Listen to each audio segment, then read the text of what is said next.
Welcome back, everybody. Today we are going to tackle meal prep. If life is too busy, or you've got kids, or work is doing your nut in, and you don't have time to cook and you are sick of last-minute dinners, then this is the video for you, because I'm going to show you how to make a ton of breakfast, lunch, dinner meals throughout the week ready to go. That will be delicious, healthy, fresh, and nutritious. So, all the fuel you need so that you can have some pizzas and burgers on the weekend.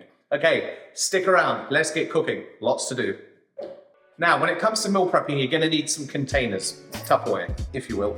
So, Kilner jars, you can get these from IKEA. These are fantastic. Great for salad bowls, dressings, and a bunch of other different things. I'll show you that later.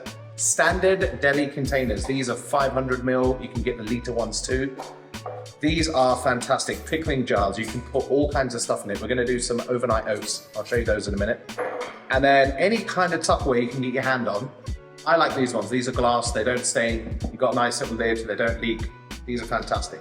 Okay, that's the basis of what you're going to need for this, and then I'll run you through all the different recipes and all the different stuff we're going to do. Let's make breakfast.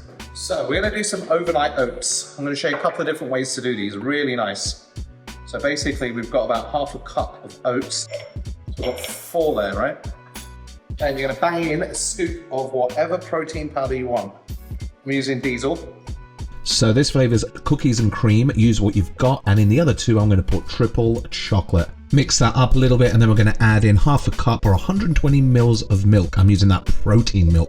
Plenty gains. Then we're going to put in 1/4 cup of Greek yogurt, or 60 grams. Just scoop that in there as well. Make sure you get it nicely mixed. And then we're going to put in about half a tablespoon of chia seeds in each. Little splash of vanilla extract. Mix that through. And then we are going to start adding in some fruit, right? So for one of them, I'm going to put in a banana.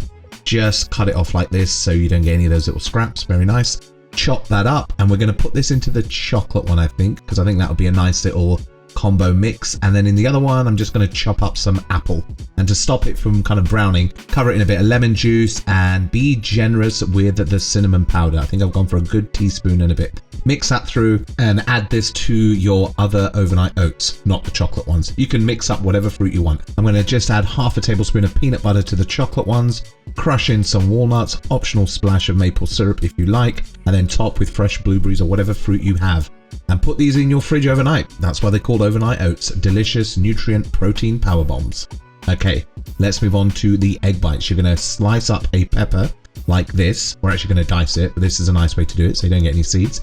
Just get that all nicely, roughly diced, nothing too fancy. And get about 3 or 4 sun-dried tomatoes and chop them up and add them to your peppers.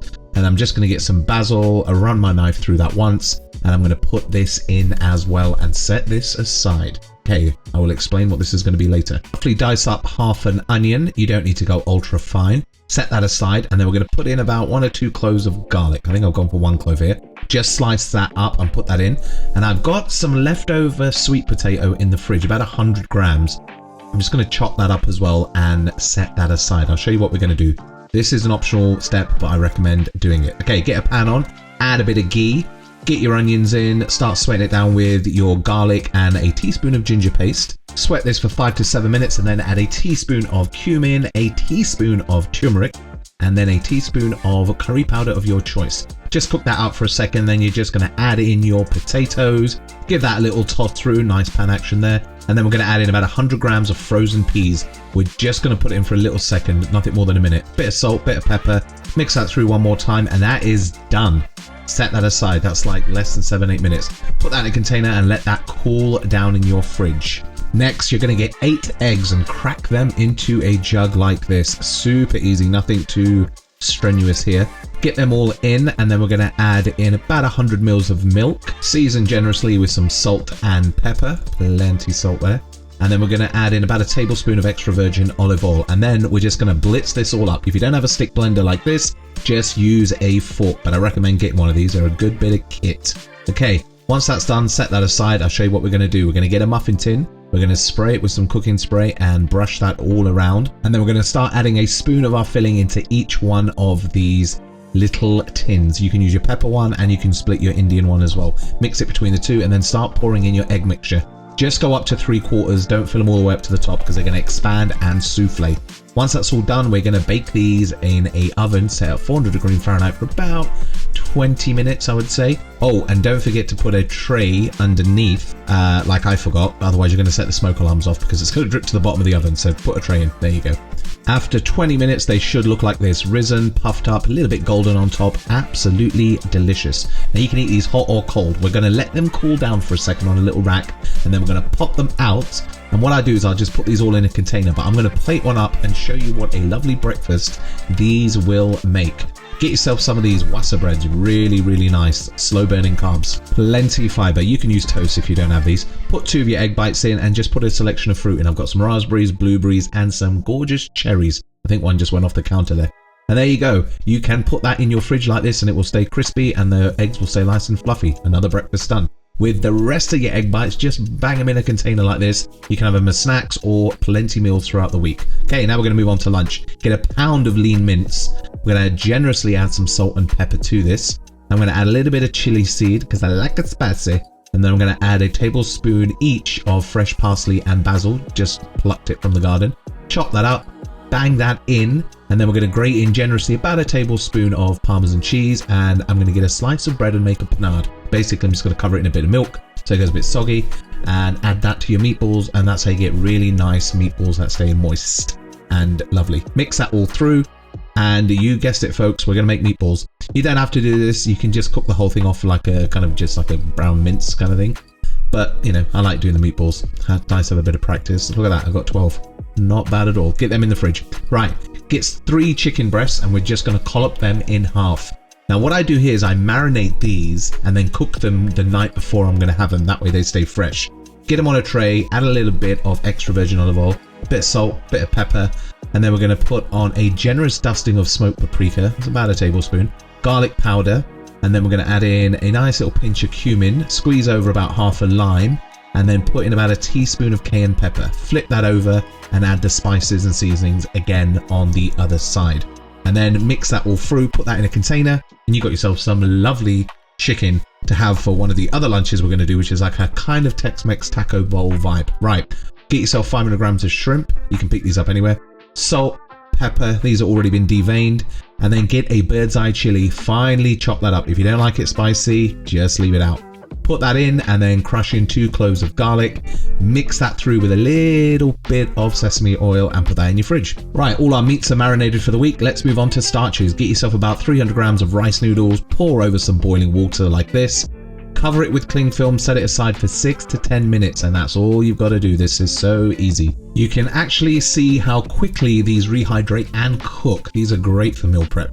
This was about 7 minutes. You can see they are done. Drain them, and to stop them sticking, add a little bit of sesame oil. Work that through, put them in a container with a bit of cling film and puncture a couple of holes in them.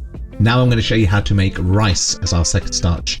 Basmati rice, because basically it's the best. So you need a cup, and you're going to basically wash it until the water goes from cloudy to clear. Now what does that actually mean? It means this. Add some fresh water, keep working it with your hand. That's going to activate all the starch. Your water's going to go cloudy. Do this a few times until the water is clearer.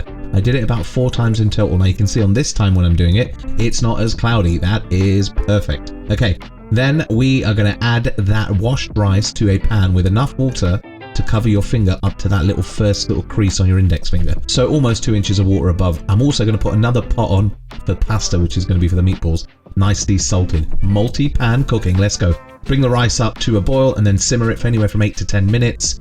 You know when it's done because it's going to expand a bit. We're going to turn off the heat and we're going to test it. It should break apart and not be grainy. That looks lovely. We're going to drain that. Once that's nicely drained, put it onto a tray. You can just see how fluffy this rice is. Spread it out so it cools down quicker. Season it up, mix that through, add a bit of cling film on and stick that in your fridge. And there is our starch. Holes are for ventilation. Now get yourself a good brand of pasta. I am using bucatini. I'm going to add this to my pasta water and just cook it a minute less than what the pack says. Because when it comes to meal prep, we rehydrate this later. That looks amazing. Oh, and save yourself a jug of that pasta water.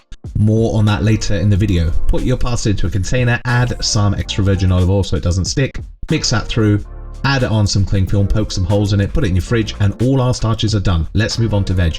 Get yourself about, 150, 200 grams cherry tomatoes. cut them in half, add in a cup and a half of sweet corn. This is frozen because meal prep is all about convenience. And then roughly dice up a red onion. If you don't like red onion, you can leave this out, but I highly recommend it. Okay, we're going to mix that through and put in an avocado.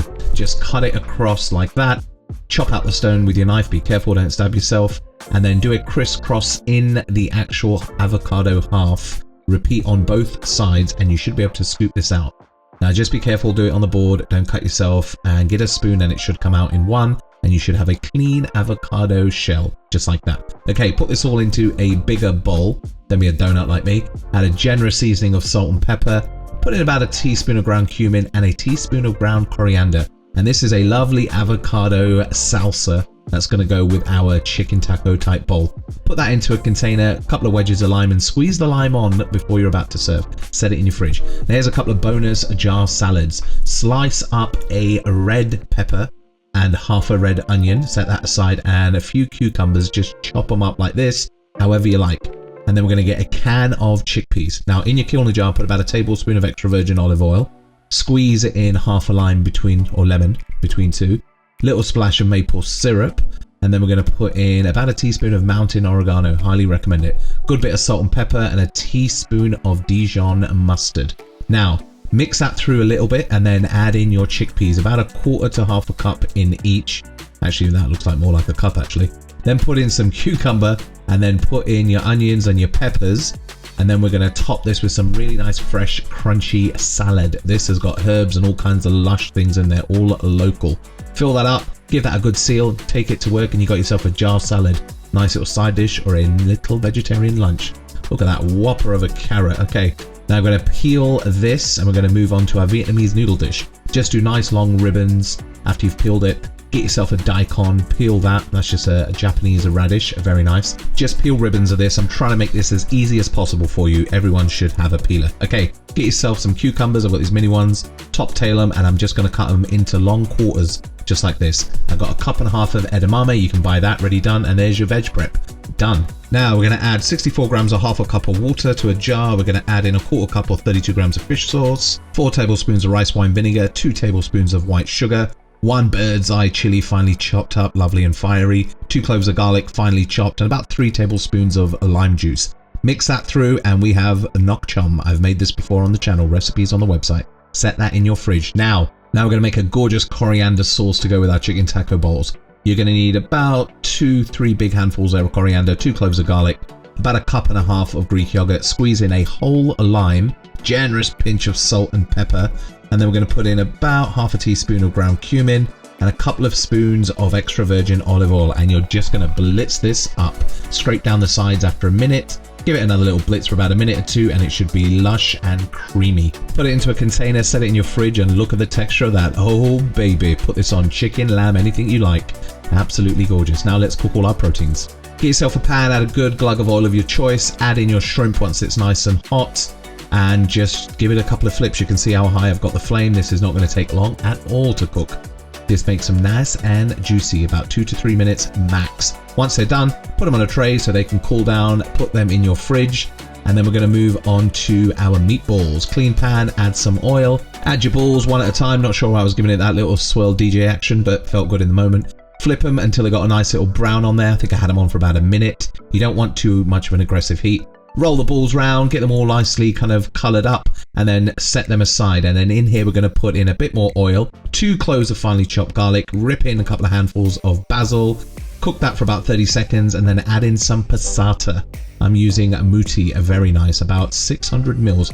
Put your meatballs back into this sauce, cover them, and then we're going to simmer these covered. I don't have a lid for this pan, so I'm going to use one with some foil after I've added a bit of salt and pepper. Get yourself a bit of foil like this, put it on, simmer it for about 10-15 minutes max, and they should be done. They're all nice and firm. Plenty firm balls. Okay, we're going to set that aside. New pan again, well, the same one just washed out. And we're going to cook the chicken. Just spray it in with a bit of cooking spray, put your chicken in, move it around a little bit, and we want some chars on this because I want to go for that kind of taco Mexican, you know, kind of vibe. So you want some kind of browning on there and caramelization, just like that. Cook these the night before you want to serve them. That way your chicken and meal prep stays a lot fresher. I'll squeeze on half a lemon there as well.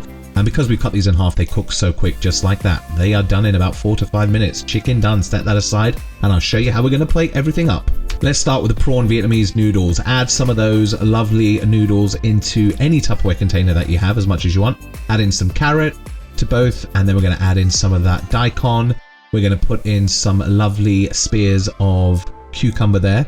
And then I'm going to add some of our edamame, about 1.5 spoons, and then get your shrimp in there. Don't be shy. I hate it when you get 3 or 4 shrimp in a dish. What a total cop-out. Okay, once you've loaded that with your shrimp, then we're going to get our nok chom dressing, give it a little shake. And we're going to put some over our cucumbers and a little bit over the rest, and then add more to your liking when you're going to serve it. Bang in a bunch of fresh herbs. I've got some mint and some lovely cilantro, coriander, and there you got your beautiful prawn Vietnamese bowls, plenty healthy. Get the lid on them in the fridge, have it for lunch or dinner. Now get your rice into another Tupperware container as much as you want, put in some of that lovely salsa, put in your cooked chicken, and then we're going to get some of that creamy lime coriander sauce that we made as well, and we're going to put some of that in on the side once we just put the chicken in there nicely. Don't be shy with this either. A couple of nice spoonfuls really makes the dish. And then put a wedge of lime, and if you have it, I recommend these pickled chilies. They are a lovely little treat. And look at that. I mean, that just looks absolutely delicious. Another meal done. Lids on in the fridge, and then we'll move on to our meatballs. Put as much spaghetti as you want, or bucatini, should I say. Add 3 balls to each. Add a bit of that sauce, and then add a little bit of that reserved water, that cooking water that we had from the pasta. That will help when you reheat this later. Rip in some basil, and there you got spaghetti meatballs. Lid on, bung it in the fridge, and all your meal prep is done. Enjoy, my friends. So there we have it, everybody. Meal prep for the week done. Hopefully that helps you out. I know a lot of you are quite busy. I've tried to mix it up so you get lots of nutritious meals. Have the chicken, cook that on day 3 so it stays fresher. That way you have nice proteins that are rolling. Some shrimp on one day, some meatballs on another, and then you can cook your chicken fresh on a Wednesday or a Thursday. That is the best way I find with meal prep, rather than just having it all done, because then you're eating the same stuff and it gets boring and it doesn't taste any good. Right, if you find content like this helpful and useful, please consider subscribing. It goes a long way to blow our channel up. Let me know in the comments below what meal prep you are doing currently at home, what successes and what failures you have had. I'd love to know what recipes you lot are cooking. Okay, I will see you all on the next one. Thank you for watching. Take care.